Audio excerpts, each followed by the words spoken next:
तो डिसिप्लिन जब एक्शन के साथ जुड़ जाए, क्यों एक्शन के साथ जुड़ जाए? ताकि जो अपना डीपेस्ट डिज़ायर है, क्या है डीपेस्ट डिज़ायर? डीपेस्ट डिज़ायर क्या है? वह है अपने गोल तक पहुंचना। तो गोल को किस तरह से बताया? गोल को बताया कि ऐसी चीज़ के तरफ या ऐसी चीज़ को पाने की तरफ चलना जिसमें अपन कॉन्शियस होकर काम कर रहे हो। तो मतलब कॉन्शियस होके गोल सेट करना, कॉन्शियस होके एक्शंस लेना, कॉन्शियस होके डिसिप्लिन के रूल्स बनाना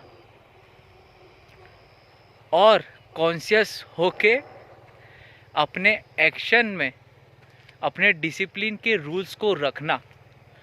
यह सब अपन को एक एक स्टेप क्लोज ले जाती है किसके? ऑल इन, मतलब एक्शन करते समय उसके अंदर अपने आप को पूरी तरह से झोंक देना, उसके प्रति अपन को ऑल इन की फीलिंग देती है। ये सारी चीज़ें, मतलब ये सब एक एक सीढ़ी की तरह बनते जाती है अपने लिए। अपन को अपने डीपेस्ट डिज़ायर या अपने गोल तक पहुंचाने के लिए और अपने एक्शंस में ऑल इन की फीलिंग को पाने के लिए ये सब सीढ़ियाँ बनती है। तो इसी में अपन आगे बात कर रहे थे कि अपना एक्शन और किस तरह से होना चाहिए या अपने एक्शन में और किस तरह का डिसिप्लिन होना चाहिए। तो उसी को मैं एग्जाम्पल लेके समझाने की कोशिश कर रहा हूँ, जिसमें मैंने सबसे पहले अपने डीपेस्ट डिज़ायर के बारे में बात किया। जैसे कि डीपेस्ट डिज़ायर है अपनी स्पीकिंग स्किल का इस्तेमाल करके इस वर्ल्ड में उससे डोमिनेशन करना। किस चीज़ का डोमिनेशन करना?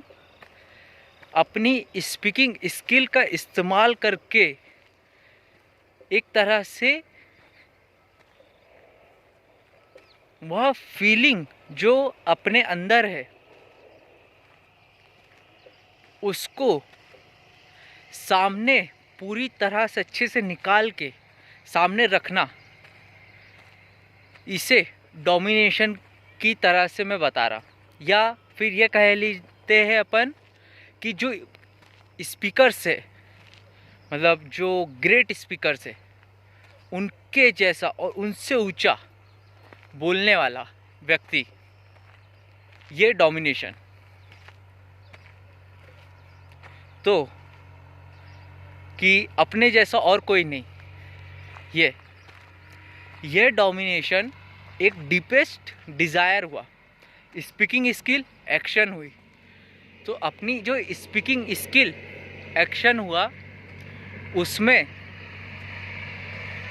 अपन को उस एक्शन में डिसिप्लिन को ऐड करना होगा। तो डिसिप्लिन को ऐड करने के लिए क्या करना है या किस तरह से डिसिप्लिन के रूल्स बनाना है, अपन को यह देखना है। तो डिसिप्लिन के रूल्स बनाने के लिए जो मैंने अभी तक बताया उसमें यह था कि जिस तरह से अपन बोल रहे हैं, मतलब एक तरह से अपनी स्पीकिंग स्किल में सबसे ज़रूरी है बोलना।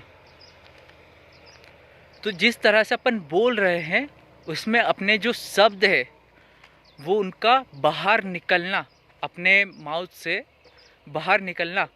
तो उसके लिए एक तरह से अपन को ब्रीथिंग एक्सरसाइज की भी ज़रूरत पड़ती है, क्योंकि अपन चाहते हैं कि जो शब्द है उसका प्रोनाउंसिएशन सही से हो। तो उसके लिए जो अपने शब्द है उनका, अपनी जो एयर है माउथ से जो अपन एयर बाहर निकालते हैं वह सही से निकले। तो यह एक रूल हो गया कि अपन को अपनी ब्रीथिंग एक्सरसाइज करनी चाहिए।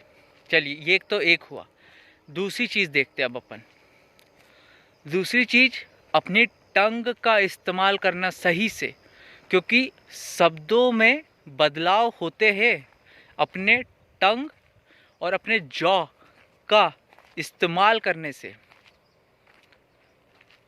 अपने जो टंग या जॉ का अपन इस्तेमाल कर रहे हैं बोलने में, वह शब्दों को सही से बाहर निकालने में एक तरह से मदद करते हैं।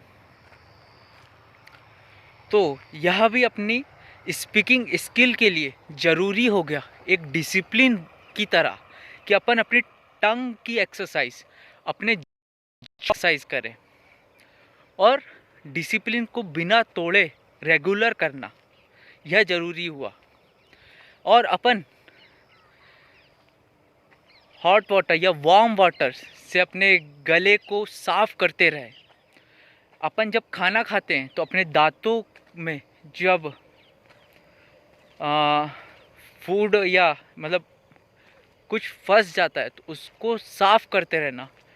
अपने आप को हर समय अपने जो गला है उसको अच्छा महसूस कराते रहना।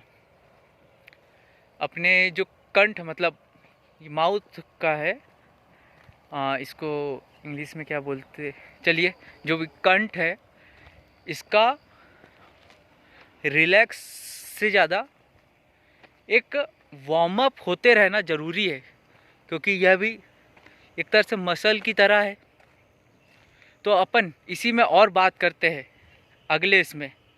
साथी कार्य अपनी analogy one mentor at a time के साथ काम कर रहा है और आप लोगों के साथ जुड़ रहा है।